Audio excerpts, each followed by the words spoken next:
Hello everyone, welcome in this new live. So as you can see, the light is a little bit different as we try today to do this live in another time. So it's basically pitch black outside, so it's a little bit weird. um, so welcome in this new live dedicated to Mongolia, to its culture, to its art and music. Today we have again some interesting questions from the Discord community. So let's see also if some people will join on the live directly and ask a few things there. So I will start directly with the first question from Discord that is coming from Bjorn. So he's asking, I have sometimes seen pictures of a mare that was built from the skull of a horse instead of the wooden box. Is this something modern or historical? So that's a very interesting question. I will mostly share my own opinion about that. Hello, Kito. Nice to see you here. About this horsehead murderer, in my opinion, I'm pretty. Hey, Magne, how are you? I'm. I would say that I'm almost pretty sure that it's not traditional. Hello, Zachungo. Thanks for joining. I'm pretty sure that it's not traditional for one main reason, that it doesn't feel, in my opinion, very compatible with the nomadic life. Having an instrument like that because you so heavy, also that doesn't really sound that much, might be more annoying when the nomad they're moving from one place to another one. It's very heavy. I don't know if you ever played one, but if you played one horse school murder that is seriously super heavy, uh, and the way it's made, it doesn't really have any sound. It's very mute, so I cannot really see a musician accompanying, for example, a dochin, a Urtiin Duu with such an instrument, or doing some maktal with such an instrument. So in my opinion, that's most probably something that was created very recently. Also from the old research that we could find about the instrument, like old instrument, I don't remember seeing any instrument that was made from a horse head, from a horse skull. It was always box, because a lot of scientists believe that most of these instruments from Mongolia actually come from the ladle. So basically, from one side from the bow and one side from the ladle. So using the ladle of the milk, putting skin on it to have some kind of resonance and stuff like that. So I would say, in my opinion, that like the horse skull is much more modern creation, kind of more something that relates more to sculpture and to art than real tradition. Again, a lot of text and scripture actually just say hor. So we are not even totally sure that the instrument that was played was actually something closer to the tafshur or something closer to the bowed instrument like the kobuz, ikel, igil, merhor. So that's not that's kind of like a complicated question because it's difficult to give a very concrete and argumented answer about that subject. I saw though some murder maker trying to use the horse head, the horse skull, and kind of building some box, sound box inside the skull to be able to get a very nice sound with this aesthetic. So that's quite interesting. I also saw one that had a soundbox with snake leather on it. So that was also very interesting. But in my opinion, this is more related to the modern art of the instrument making than to something more traditional. Hello, Dyoxide. So for me, according to what I saw, I would say that it's much more modern. Hello, Blaviken. So yeah. Oh, Björn, we just started. We started like 5 minutes ago. So you kind of connected directly in the beginning. And I was just answering your question about the horse skull instrument. So yeah, definitely, in my opinion, that's most probably something that is a little bit more modern than traditional. For practical reason, to make an instrument with the horse skull, from my experience, it's not as easy than to make just a soundbox. And if we get very old time, it's even easier to just take the ladle, put some skin, and put the string, and that's it. So for me, that's more like a modern artistic trend or something like that. Okay, so there the chat is pretty busy right now. So let's see.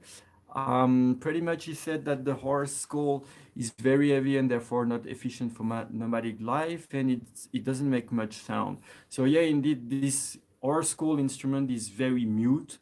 It's not projecting the sound at all. So that's why, in my opinion, this is more something modern, more like creative than traditional. Dyoxide actually is asking, what is your favorite Urtiin Duu song, and can you play it at the end of the video with Morin Huur if possible? Ho ho. That's a super complicated question. My God, how can I choose? My favorite Urtiin Duu. There is so many name that is coming right now. Mm, I would say I really love Hor Magne, which I will make a video, I think tomorrow, because it's like a 30-minute Urtiin Duu, around 30 minutes. So I think I'm gonna record tomorrow, as it's Sunday. I will have the time to make the video. There is, wow, that's too complicated. I really love Urtiin Duu in general. And I mostly love to actually accompany a singer. For me, that's something that is really amazing in terms of experience. Um, every Urtiin Duu have their own specificities in terms of playing, in terms of harmony. Um, so yeah, Oyan Hanzabot Udaran, of course, is amazing. Jaran Sharak of Gunchovo, Onchin Sarambator is like so awesome when it's especially played in double string. It's like wow, it's super amazing. Nadine Serranger, I mean there is so many like I cannot really give one that I really love. It depends on the mood. It depends on the place I am. So yeah, but the first Urtiin Duu I learned to play was Onchin Sarambator, and I translated that Urtiin Duu. It's I will put the translation very soon in a book and on my website. I think it's a very sad Urtiin Duu, and the melody is also very amazing. So yeah, maybe depending on the time, maybe I can play it at the end of this live. Onchin Sarambator. So I can move to the next question. I will just drink a little bit. Today I had a conference. There were a kind of like a motivation speak, and of course it started very late, like 2 hours late, and it finished also later than expected. That's why I'm also a little bit late right now. So sorry about that. I really did my best to be on time. So the next question from Zachungo, which is coming from Discord, is asking how do you do that sort of rapid pitch change in Urtiin Duu? So we actually talked a little bit about it on the chat, and I wasn't totally sure which pitch change it was. So I don't know if you are here, Zachungo. Basically, I was understanding that it's either this like hey, this one or this one. Hey. So I don't know if it's the first one that you are asking about or the second one. So basically, to give maybe an answer for both of those. For the first one, it's kind of like more coming from the chest, kind of like an hair movement, like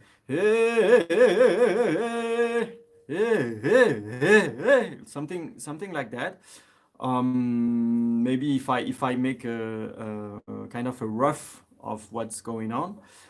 And for the second one, actually, someone talked about the yodel on the chat, and it's, I think, very close to this. So it's to the yodel. It's actually switching between the normal voice and the head voice very quickly. So basically,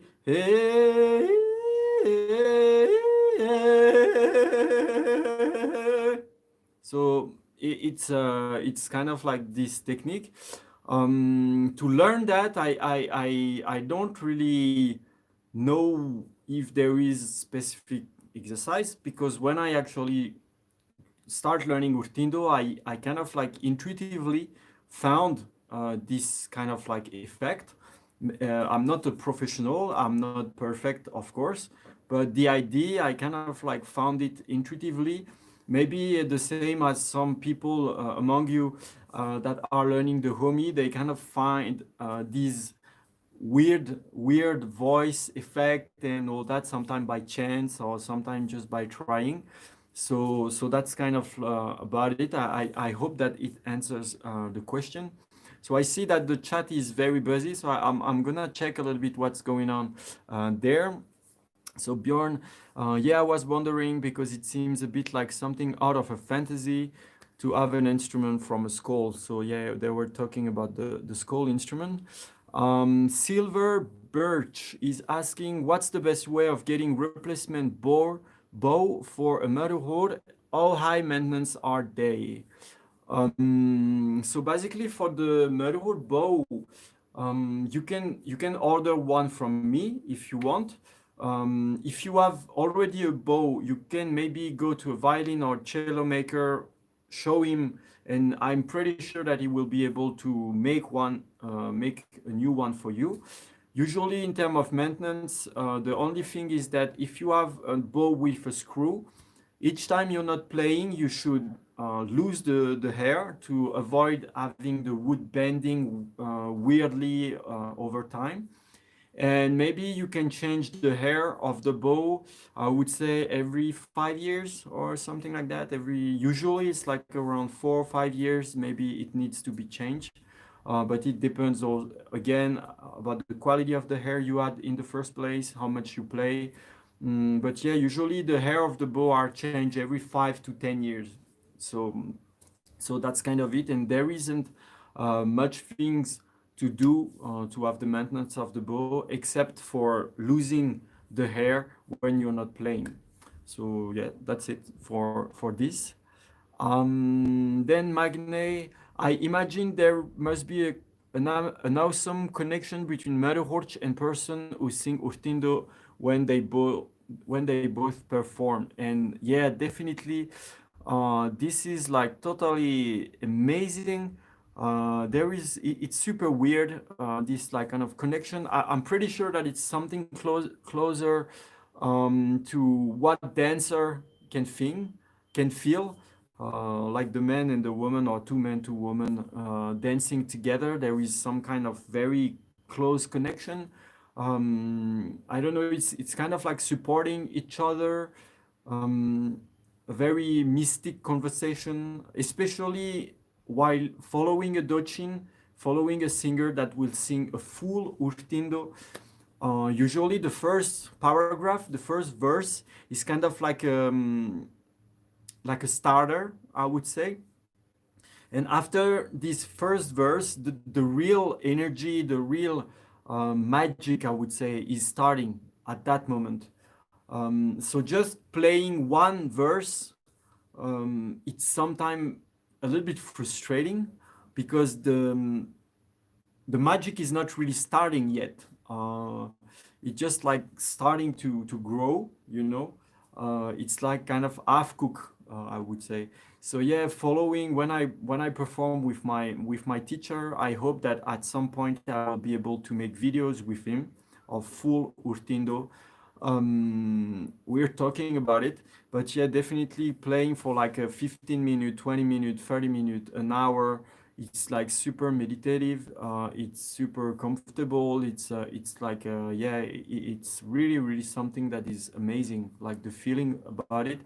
And Magne know that in the next video of the Into the Morin Huur, we will see and we will practice a first exercise to get this feeling, kind of like this communication, this connection.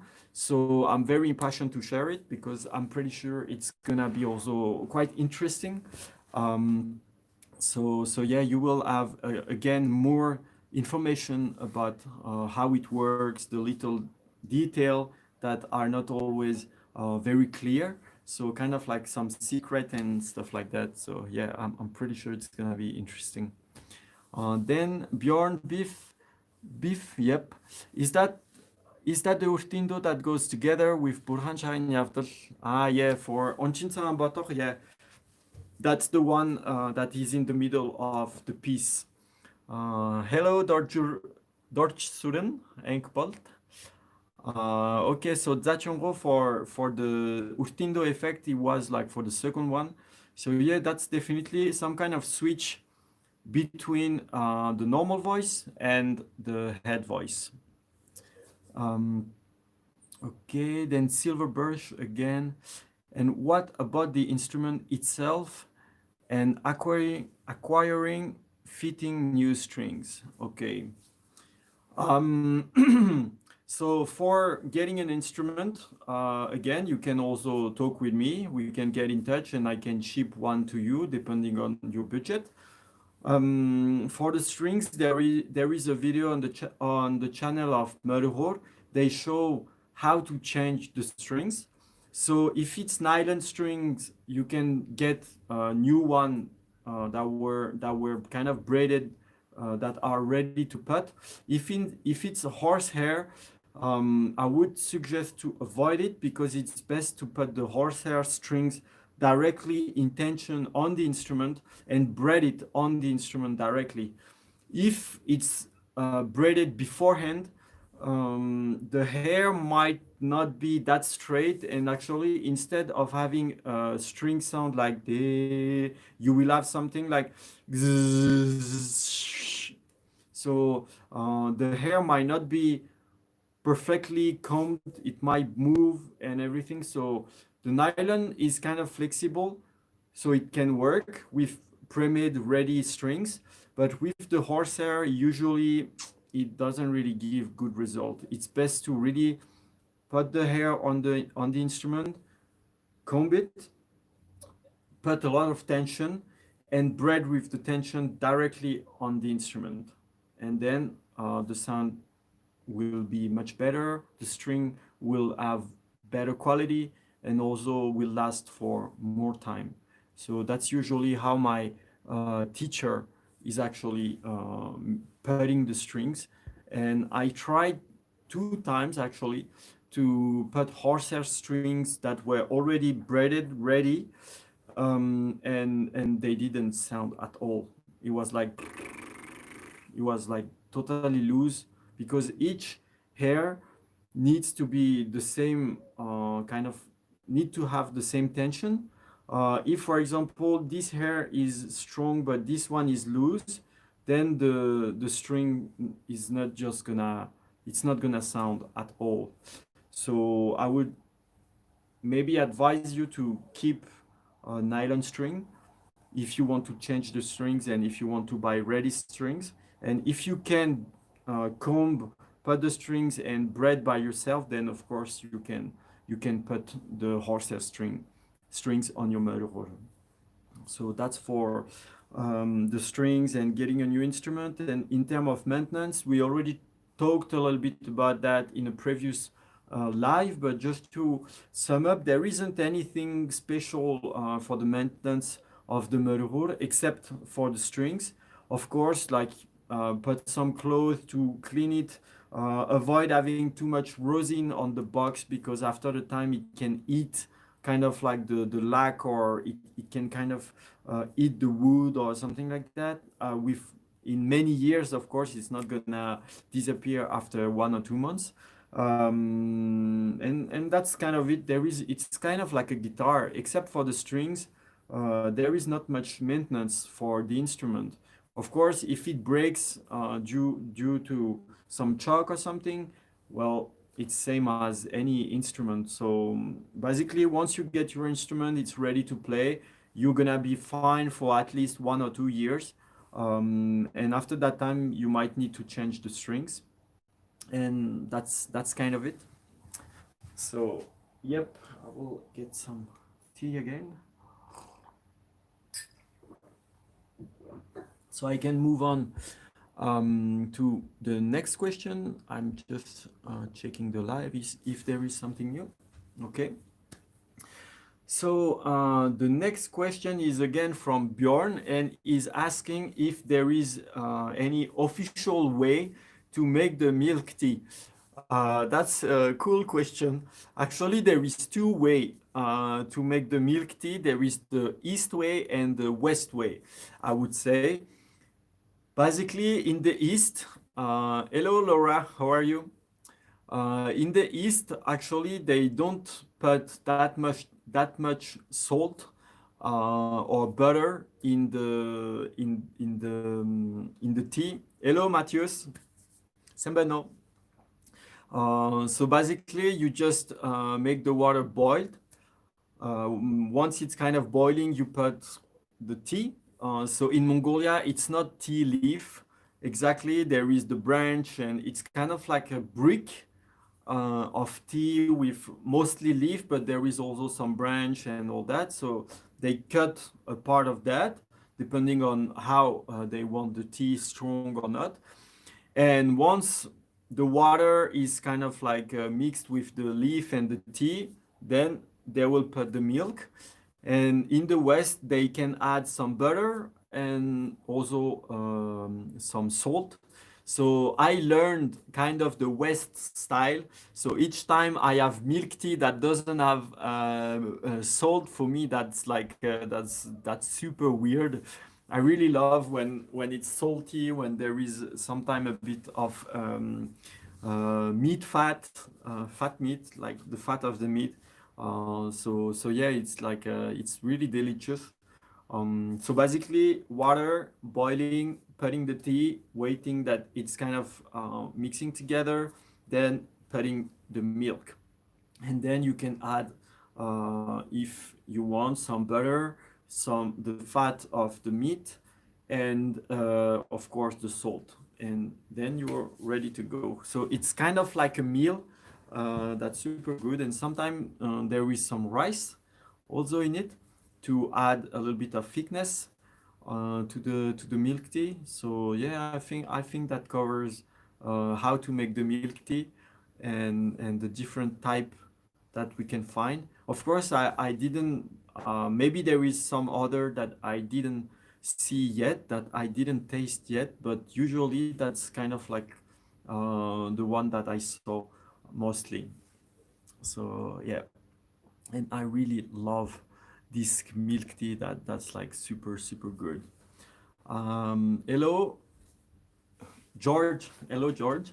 BjörnBiff, I asked because I tried to make it once, but I don't know if it was correct. So yeah, I hope that you have your answer now on how to make the good milk tea. So yeah, I can move to the next questions. Actually, there is 4 questions from Robert, also from Discord. And those are very interesting because it's gonna be a little bit spiritual. So I will start with the first one. How does Urtiin Duu incite spiritual healing? Okay, so that's a huge one. That's a big one. Uh, so basically, I don't know if you know, for example, the aum of the priest. Each vowel, each sound, when they are sang in a very long way, as we saw in the previous episode about the melismatic music, it can influence the cells of the body. So basically, if you take a glass of water and you sing, for example, a ah letter for a long time, the water gonna react in one way because of the vibration of this sound. If you sing, for example, ooh, it's not gonna vibrate the same way. And to take this example of the a o it's the a is kind of like making the energy, making the vibration growing, kind of becoming so big. So that's the ah is the most open vowel that we can say in of course any language. So that's the most open sound. So it's kind of like opening, making the vibration, making the energy growing a lot.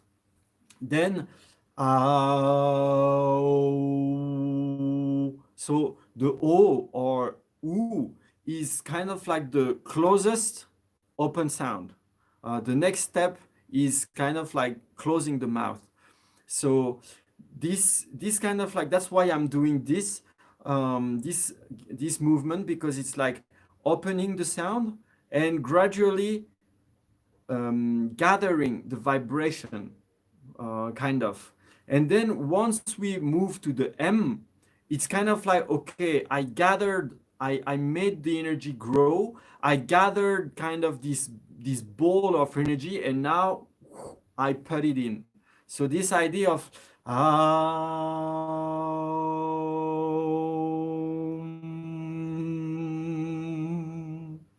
so in the Urtindo, there is this idea also, because the sound is going for a long time, the song lasts for a long time, so it's very meditative.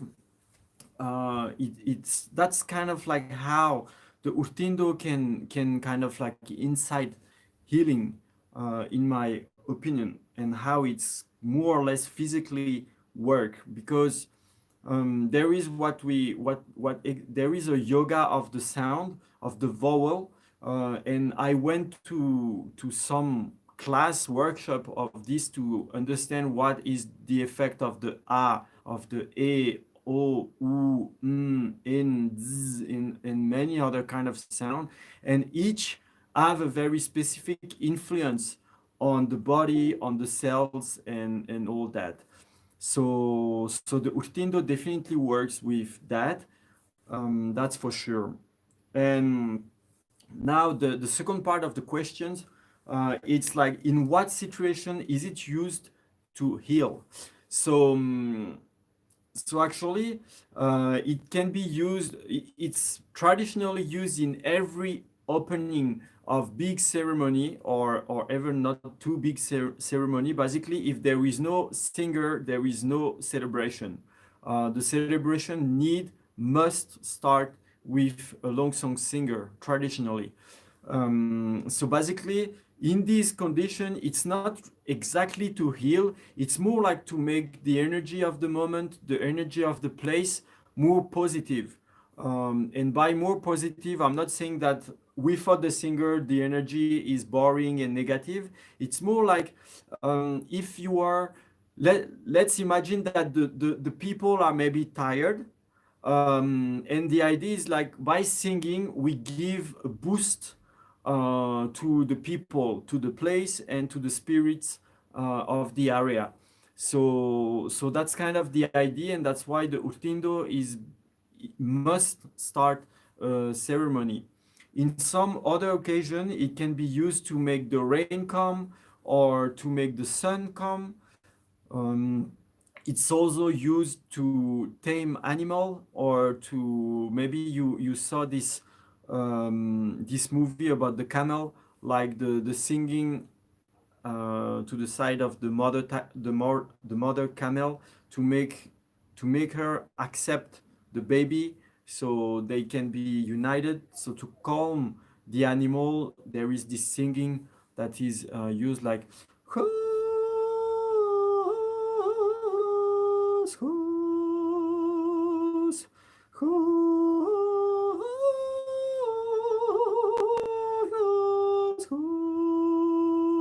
something like that. So it can last usually until the moment where the mother camel is crying. So that's kind of the moment there is the connection that is made between the singer, between the baby camel, and between the mother. So the kind of the three of them, and if there is a musician, it's kind of the four of them that connects, and it's kind of showing that now the mother camel is ready to accept the baby as her own kids, children, child, if I would say. So it can be used in this situation. So basically influencing the weather, influencing the states, the mindset of people, the how the area is evolving and the animals. So yeah, there is kind of like in many different kind of situation it can be used. Also we sing while doing the I would say like stamping, not branding the horse to give good omen, to give good energy, so the horse will be healthy, be strong, and all that. It's always very it's always to give blessings, kind of. And of course the meaning of the Urtiin Duu are always very deep. It's I would not say that it's a religion, because that would be too strong of a word, but it's a very deep philosophy. It's teaching a lot of things. So yeah, it's a big package of super positive vibe, I would say, super energetic vibe. So I think that's kind of it for the Urtiin Duu. I saw on the chat some uh, thing about it. So there is also an interesting theory about the vowel connection to different chakras. So yeah, that's exactly like that. The A, E, I, O, they each connect with different chakras. That's exactly what the yoga of the sound, if I would say the translation like that, is explaining. So yeah, like U, lowest belly, chakra E, sound in the head. So yeah, definitely magnet. That's exactly what it is about. Each vowel have a specific attribute, have a specific effect, and change the way the cells are moving inside the body and all that. And actually, maybe I will talk about that, my personal experience about that in another episode or something. But yeah, when I was singing this exercise, some few exercises, I had vision. I felt super crazy stuff, and so yeah, it's very, if the mindset is ready for it and is kind of like giving space for this magic, if I could say magic, definitely crazy stuff can happen, crazy positive and crazy negative as well. So it's also being like a little bit careful, and maybe not go in that direction alone, in my opinion, because we can attract bad stuff, we can open things and bad things can get in and stuff like that. So in that way also the homie, the throat singing, these singings can sometimes be a little bit dangerous energetically, because it can attract bad stuff, or if you don't have protection, the energy topic, all these magic things are, yeah, it's super interesting that there is a lot to talk about, and it's also very personal. Each person have their own experience, their own yeah, they saw different things, they feel different things. But I would still recommend, if I can say recommend or suggest, that it's something that need to be taken very seriously, and not to be played with too much, because that can be a little bit dangerous in some time. So yeah, but definitely that's a subject that I love, and maybe I will make a special live just to talk about that, if enough people are interested actually. But yeah, I really love this. That's kind of the topic of my master degree. So yeah, that's something that I really enjoy. Now the third part of the questions of Robert. This one is like totally on another subject. How is the fermented mare milk? So the arak, is it popular? So basically the answer gonna be super short. I would compare that to the Pepsi in the US. Basically, it's like or Coca-Cola, or like it's yeah, it's like super popular. Everyone is so happy usually to drink it. When we drink it, it's by liter. We don't drink just one cup. It's like yeah, during the Nadam in July, I think that one year I had like 15 liter in 3 days or something like that. I don't know. It's just like it's so good, and it's also actually very good for the body. If not, of course, if I drink 10 liter a day for 10 years, I'm not sure it's gonna be good. But basically, the idea, it's like you know that in in tradition life, in tradition nomadic life, the nomads were eating meat usually during the winter. In the summer, it was mostly the milk products. So basically, having a lot of arak after the winter, it's actually helping kind of like clean the intestine, cleaning the body, cleaning the insides of all the meat that was eaten during the winter. So it's very good. Also, it's super rich in vitamins. In I mean, like that's a little bit the growl, you know. It's a little bit like a yeah, I mean, it gives a lot of energy. I love the Eric. I just love Eric. It's super good. There is many. It's a little bit like sparkly. I would say it's almost like a beer, but maybe a little bit with thinner bubble. It's sometimes a little bit thick, sometimes it's almost like water. It can be also sour, sometimes it's very soft. There is many different kind of taste. And traditionally, usually in a celebration, when the host of the home give the arak to someone, the person need to sing before drinking anything. Kind of like, okay, now I have the cup, then I sing, I perform, and after singing, okay, I can drink. Usually, that's kind of a way to also not just drink like that. It's also okay. I share my knowledge. I share what I can do with the audience. I share that moment with everyone. And usually, the Mongolians, they know every song.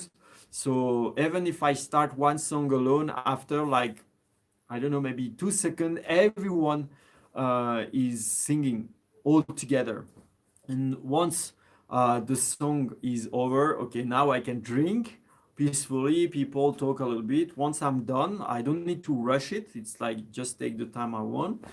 Everyone talk, maybe I don't know, whatever can happen. Then I give the ball back to the owner, to the master of the place. He gonna refill it, so I can drink everything, or I can just have a little bit. It's up to me, and then he gonna give to the next person. The next person gonna sing, and so on and so on. And it can be one, two, three, depending on how much arak there is. So yeah, that's kind of like the things that relate to the how to say, to the arak.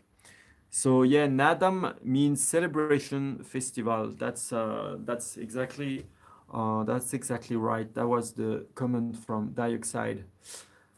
So pronounced like ah. So basically in Mongolian a I, if I pronounce in English, it's pronounced e.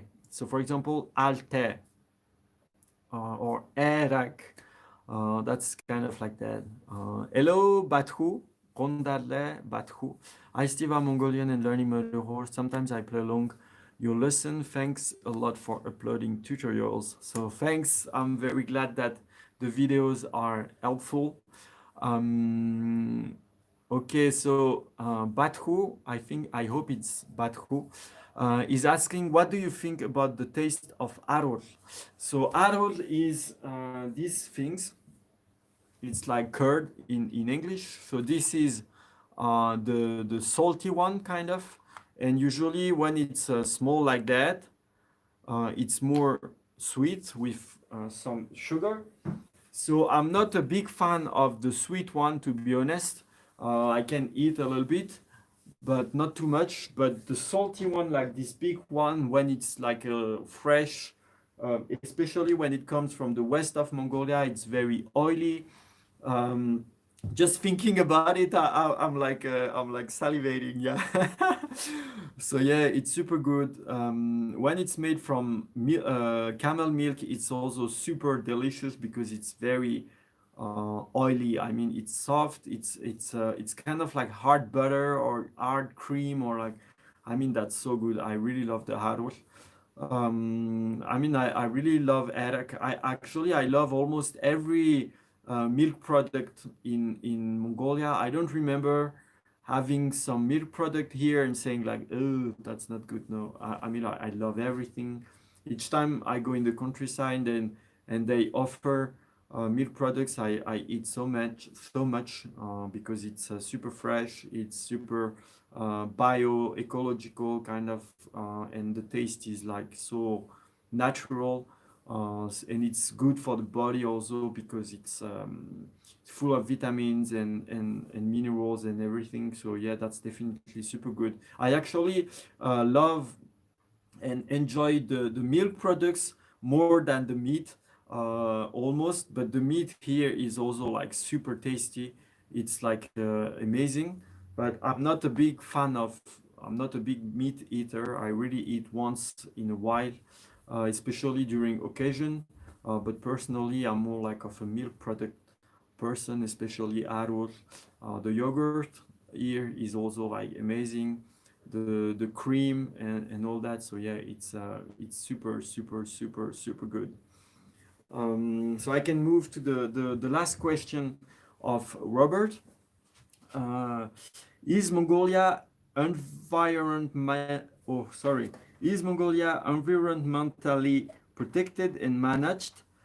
In particular, are there laws regarding littering and emissions? So that's a very sensitive topic. That's a very sensitive question because it's gonna be very political. Again, I will share my experience and what I saw. I will take a very concrete example. Actually, I will take two concrete examples. The first one is the mountain called Donjingarov, which is on the side of Ulaanbaatar. So it's supposed to be a very protected area. It's actually, I think it's a natural reserve. It's not supposed to be touched. It's like seriously super protected on the paper. But what is going on is that there is a hotel, there is a tourist camp that are gradually kind of like being built on the mountain.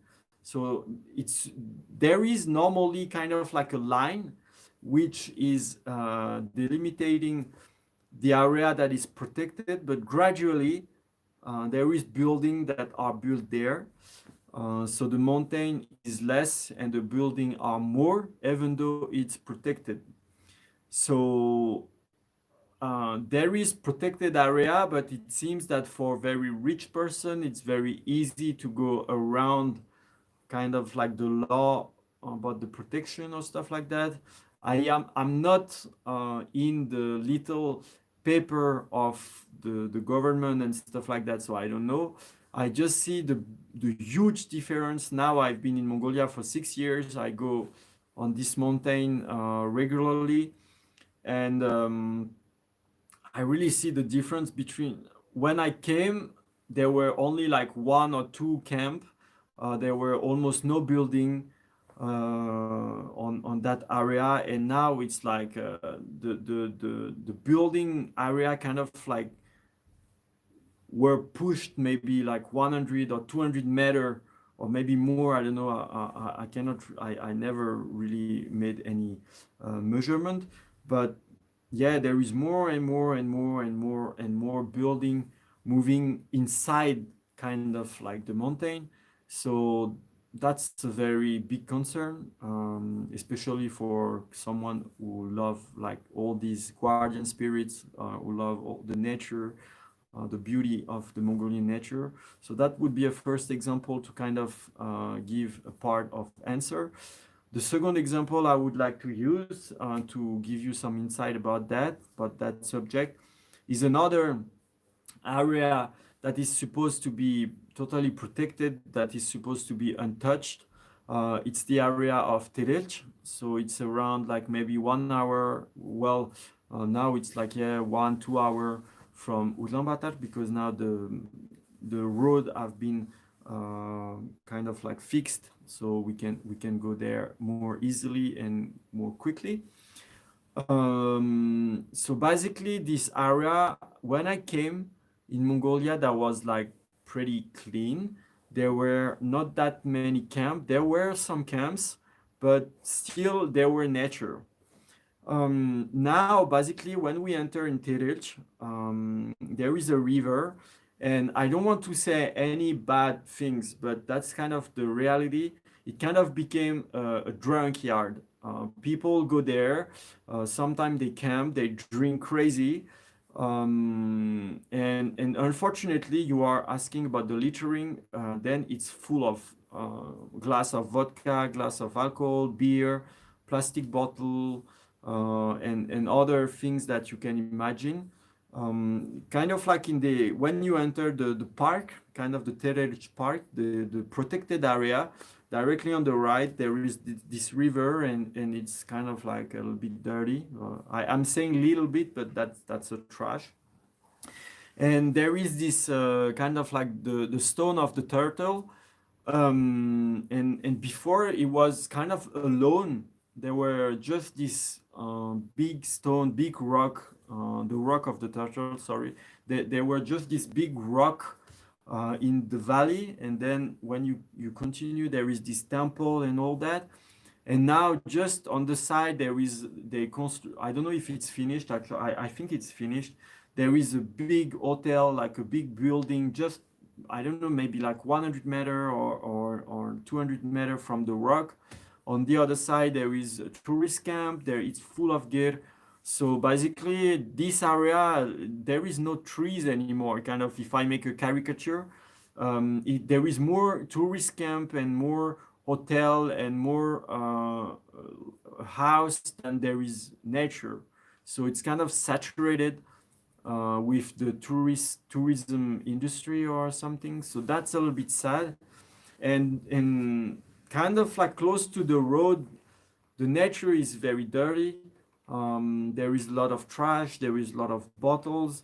There is a little bit lack of consciousness about this one single-use thing, how to treat the trash, the littering emission, as you talk. The thing is that I don't want to talk bad about Mongolians, because Mongolians were nomadic, and nomads, they trashed things in the nature all the time. But these things were bones, meat, like some organs that they don't eat. It was like the ashes of the fire, woods and stuff like that. So of course, trashing natural things after a week or 2 weeks or 3 weeks, it's in the ground. It's almost helping the ground actually growing. The thing is that this habit that have been in Mongolia for thousands of years, Mongolians, of course, they keep doing that, but the problem is that they do that with glass, with plastic, with these kind of things that are not getting in the ground in 1 or 2 or 3 weeks. So there is groups and there is people making efforts about that.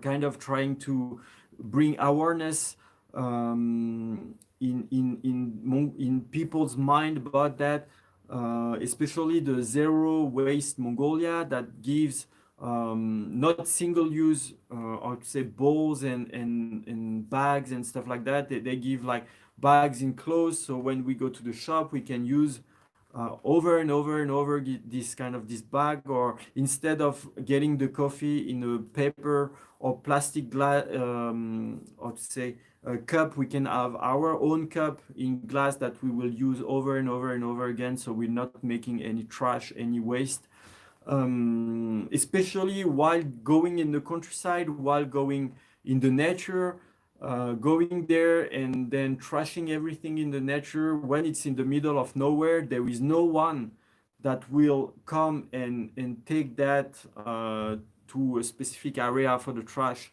It's just gonna stay there forever, kind of.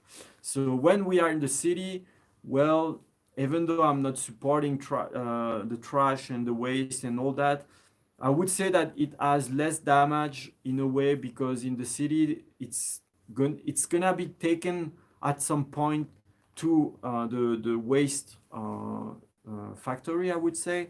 But in the nature, people really need to be more conscious and more aware, because trashing a bottle of vodka in the middle of the nature, it's gonna stay there like for, I don't know how long it takes to glass to disappear, but I think it's like at least few hundred years. So yeah, there is this is a very sensitive subject, that's complicated. Unfortunately, very clean nature, to be very honest, in Mongolia it's very rare. Even though I go in the mountain, there is always like trash there and stuff like that. So that's a little bit that's a little bit sad, actually, that this nature, this very pristine nature, get a little bit dirty like that. I try also to give a bit of awareness about the ecology, and this group Zero Waste is also doing a lot of work about that. So there is initiative, and it start to change a little bit, and people start to change a little bit. But when I go in the city and I see how people use this little small bottle of water, when they go in a coffee shop, they always take this paper thing. It's very, I mean, it's very rare that I see, especially the young generation. It's very rare that I see the young generation say, no, I don't want the paper one, I want the real cup, or I don't want the plastic one, I want the real cup, or even I have my own cup. It's super rare. So that's definitely something that needs change, actually, if we want to keep this pristine nature clean and enjoyable. So yeah. So there is another question. If Genghis Khan and Chinggis Khan got in a fight, which one would win? That's the same guy. Only thing is that Genghis Khan is not the real name. That's kind of like a transposition. The real name is, as Magne said, it's Chinggis Khan. So yeah. So yeah. Yeah, I was like, oh wait, Genghis Khan, is it? Am I missing something?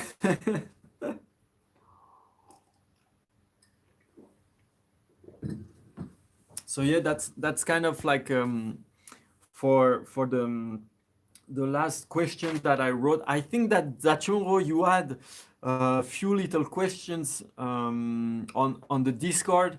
Maybe you can write there now if you want.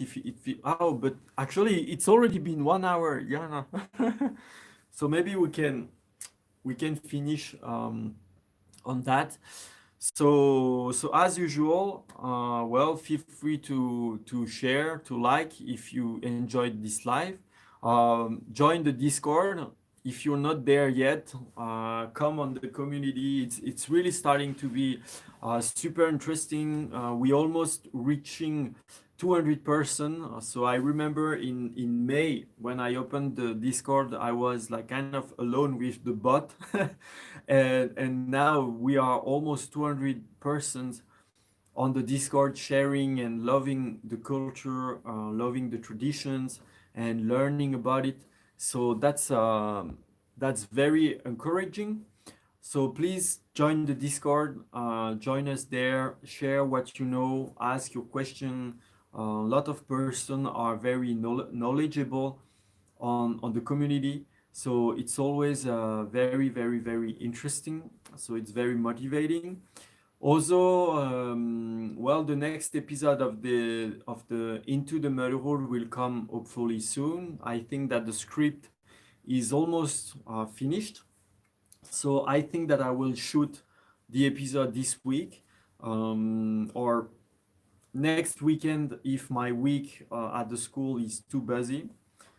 So kind of it, but I will keep, maybe as some of you have seen and maybe listen, I will really do my best to keep sharing one long song per day, like a practice.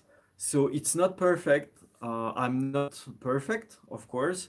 I'm still learning. There is songs that I don't know that well, so I still make mistakes and stuff like that. So it's the idea is more like a kind of having half improvisation. So yeah, gradually I might maybe, for example, now putting for I think today was Tara Band, Tara Bandi, the Urtiin Duu. So yeah, that was Tara Bandi. So maybe next month I will put the same, and also for me that would be a way to see how I improved, if I'm playing more smoothly, if I connect more with the singer of I would say of the recording.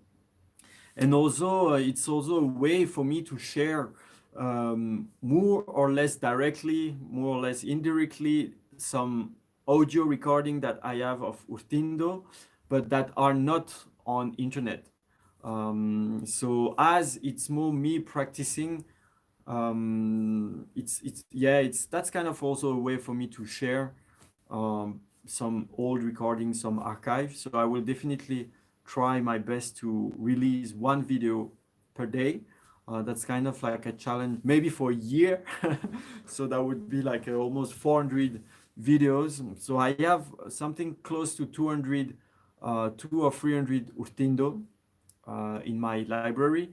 And now that I have access to some archive, very old vinyl and stuff like that with my master degree, with my research, I might add some very rare recording. So for now, I will go with the most common Urtiin Duu that exists. So that can be also an introduction with the most common songs that we can find and that we can hear. And gradually, I will go to more rare piece and things that eventually are not on the internet. So yeah, I think that's it for today's live. It's already been 1 hour. Damn, that went too fast. I haven't put less questions on my paper to be sure that it would not go crazy like last time, but still it's been 1 hour. So yeah, I really hope that you enjoyed this time with me sharing and learning about the Mongolian culture, about the traditions. As you can see, the light is a little bit different than usual because today we made the live in the evening my time, so it was pitch black outside. So please, about the time, leave a comment. Tell me if it's more suitable for you this time, or if you prefer when I do it in my morning. For me, that's a little bit weird to be in the darkness and do the live in the darkness. But if it's more suitable for you, I can see that we have a little bit more people than last time today. So I guess that the time schedule, the time is maybe more comfortable for more people. So maybe we can keep that time for the future live. So you can leave your opinion about that in the comment. So again, join on Discord. You can like and share and subscribe to the channel. And if you want more information, you can also go on my website, .info. I was about to say in Mongolian, stevemorel.info. And yeah, I think that's it. So we will meet again next Saturday and every day in the practice video. So and soon into the Morin Huur first Urtiin Duu practice. Until next time, may the blessing of the eternal blue sky be upon you. Bye bye.